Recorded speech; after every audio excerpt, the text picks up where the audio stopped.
Hey there, and welcome back to another video about mental health and keeping mentally healthy. And today we're going to talk about emotional resilience. So we've been talking a little bit about resilience, haven't we? And it's about coping well with life's difficulties and problems, and life in general, I suppose, really. Last week we talked about physical resilience, how to keep well and healthy and how that helps us cope well. Today we are going to talk about emotional resilience. Now, emotions are great things. They're very, very important in keeping us safe and well. So emotions are designed to change our behaviour. That's what we're designed to do. They're perfectly normal and acceptable and important. So, for example, if a tiger came hurtling into the room, I am designed to feel fear, and fear will make me act and keep me safe because I'll be running that way in the other direction.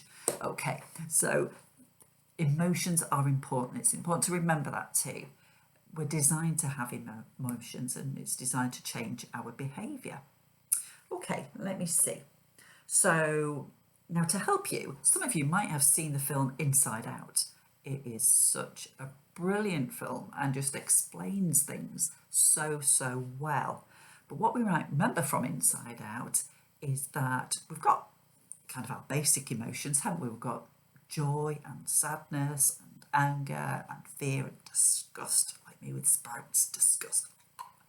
But also the film tells us that actually they can be a little bit confusing, and sometimes these emotions can be a little bit mixed up, and sometimes they can be just really confusing to have, and it's not so simple as just feeling angry or just feeling sad or happy. Sometimes you can feel a bit of both at the same time. Sometimes it just feels like you've just got a whole lot of emotion going on like a washing machine inside you. And that is perfectly normal, so don't worry.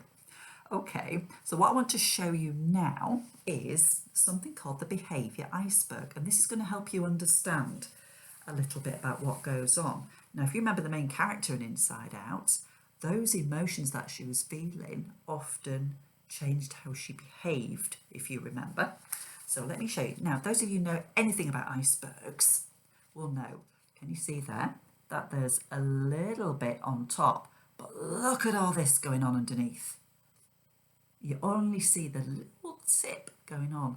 Now, all these emotions, of course, that we have, emotions, you don't see them, don't you? You don't actually see somebody feeling emotions. What you will see is the behaviour that they have on the top. So if they are feeling sad, for example, what you might see is that they might be quite withdrawn and quiet and maybe tearful. That's the behaviour that you will see. And all too often what happens is in life people react to each other. We react to people's behaviours, don't we?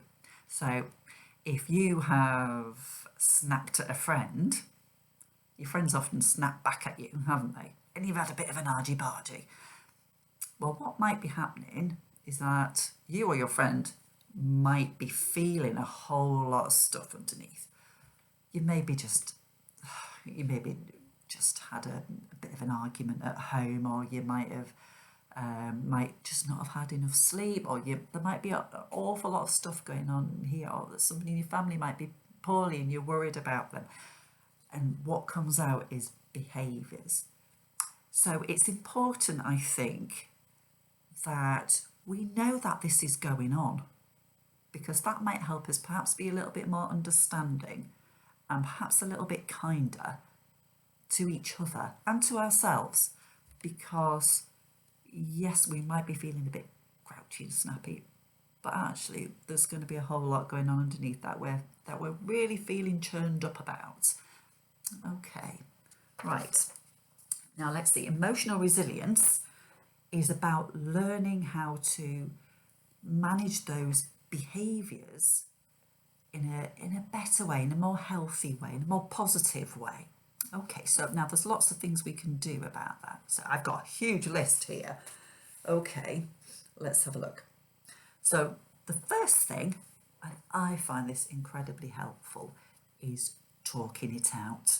If you find someone that you can really trust, that you can just talk it out. And this is really important for lots of different reasons. Now, first of all, sometimes it's really helpful to just say out loud how you feel. Sometimes we might feel like we shouldn't be feeling that emotion, but our feelings are our feelings, and we feel how we feel, and it's fine. It might not be fine in that we don't like having them, but it's okay to feel how we feel. And saying that, actually, I feel angry about the fact that we're moving house, or actually, I feel really sad that so and so's not very well, or whatever it is. It's sometimes saying it out loud can be incredibly helpful, and there's a lot of research done on how important it is that we tell our story, and we say how how we're feeling, and that helps us work things out in our head as well. So one of the best things we do if we've got a friend who's going through this or going through anything in life is to listen, is to be that listener. Now, do you know what? It's absolutely true, because during lockdown, one of the things that a group of us friends did is we had a little WhatsApp group, and we just rang each other most days, just had, we just touched base for 10 minutes, and we just chatted and we laughed and we just moaned and we smiled and we just talked through things, and it was incredibly helpful. And as the lockdown started to lift, we noticed that we just weren't phoning each other as much. But when again the world looked a bit more uncertain, we didn't know what was going on. Oh, is there going to be another lockdown? Is there not? We started to call each other again a lot more, and one of us just said, shall we set up that call again? And we did. And do you know what? It helps enormously. I think it just helped us all just feel connected to each other, and to know that we weren't going through things on our own. And we helped each other work things out as well. So talking is incredibly important. Sometimes that might be quite difficult, because some people find it quite difficult to name their emotions, but that's okay. Just having someone listen to you and just be with you when you're going through it. You might just say, do you know what, I feel ugh. And that's okay, that's fine. Okay, so let's see what else we can do. Now, I'll tell you another thing. Crying is brilliant as well, and there's all sorts of other scientific research. When you cry because you've fallen down and you've hurt your knee, you'll cry certain tears. But when you cry emotional tears, when you're crying because you're getting a lot of that emotion out, they've got different chemicals in them. It's so clever. So it's that way of your body trying to get that emotion out. So crying is incredibly helpful. And I don't know, sometimes we feel that we're British and we shouldn't be crying and we should keep a stiff upper lip. But actually, crying is really helpful. I always feel better after I've had a good cry. Okay, another one. So I think I might have already said, realising that what you feel is normal and okay. It is absolutely fine. And just allowing yourself to feel that is a big step forward. Okay, let's have another one. Sometimes writing things down helps. Some people keep a diary, perhaps, or I've heard that some people might write a letter, maybe to a person or to themselves.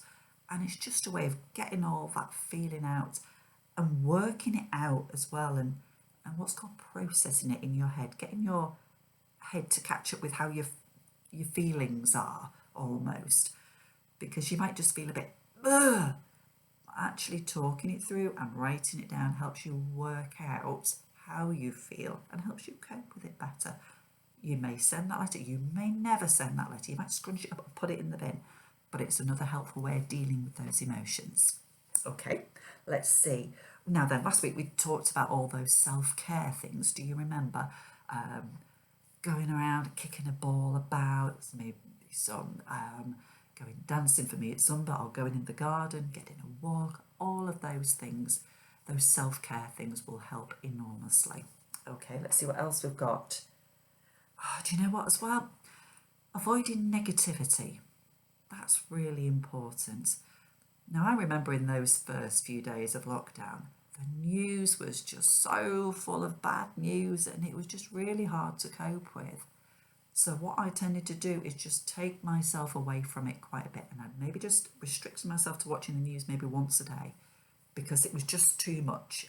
And you have to look after yourself as well as caring for others. You've got to look after yourself. Okay, so just avoid that negativity. And I hate to say it, but some people can be quite negative. And again, going back to those behaviours, it might be because they've got a lot going on inside, but it can be really hard to be around negative people for a long period of time. It can feel like it brings you down as well. So being around positive people can really help you. Okay, now then, smiling and laughing. I've already said this when we had my chats, my little chats with my friends. Within 10 minutes, I'd be smiling and I'd be laughing, and I felt a bit better, and I felt that little bit able to cope with the day. Okay, so you might call a good friend that you know always cheers you up. You might, let's see, you might put a funny movie on or something like that. Just something there, and there is something about smiling and laughing as well that really helps release those emotions as well. Okay, and now lastly, which leads us on to the activity as well, is putting some music on, or some feel good music. Sometimes you might listen to some music that really expresses how you're feeling as well, and that's a great thing to do. Finding those creative outlets can be really good, and some people love artwork or music for expressing how they feel, or dancing, or lots of creative things. So yeah, there's some brilliant music that can really help. And when you just hear something that's just exactly how you feel, that can really help. And it's not just me that feels like that. That's great, and it just helps you not feel quite so alone. Okay, so now then, I've given your teachers a link for some great music. You might have heard some of this music before, but it's all about all our different emotions and how they're important, and how it's important to have them, and to say it's okay to have them, and to recognise that we might all feel differently about different things, and that's fine. But also to just lift our mood as well, and to realise that, hey, it's okay, other people feel like this too. Okay, I'm going to stop talking now, and I'll hope you just enjoy the music that you're going to be listening to, hopefully, if you get time. And if you can get a chance to watch Inside Out, or watch it again, it's just fantastic. Okay, take care. See you next time.